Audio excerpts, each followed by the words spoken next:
nari kubwira ngo nubwo ubona ubuzima urimo uyu munsi bugoye, nubwo ubona ubuzima uyu munsi burimo intambara nyinshi, burimo ibibazo byinshi, burimo amageragezwa menshi, uriyumvira izindi nzira wocamo, ariko nagomba ndakubwire ngo ibyo wocamo byose buri nabyo byose ibike isengesho.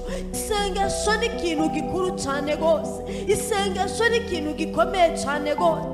Isengesho rishobora kuzamura umuntu atamuntu amuzamuye, ariko isengesho rishobora gushitsa umuntu ahantu atogeze, ariko isengesho rikamuzamura rikamuterekaho. Abantu benshi basuzugura isengesho, ariko isengesho, umuntu afise isengesho nta bwoba bw'ubuzima agira. Umuntu afise isengesho, haleluya, nta bwoba agira, kubera ko aba ari kumwe n'Imana. Hari ijambo nkunda kuvuga ngo bisanzwe Imana iri mu ruhande rwacu, uwaturwanya ninde? Bisanzwe Imana iri mu ruhande rwacu, ninde yogira icyo atubwira? No, nta n'umwe.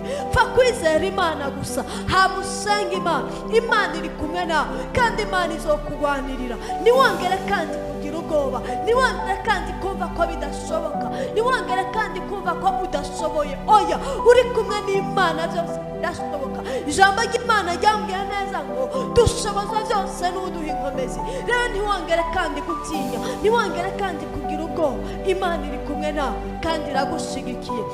Imana izokurwanirira kandi izokugirira neza. Abavuga bareke bavuge.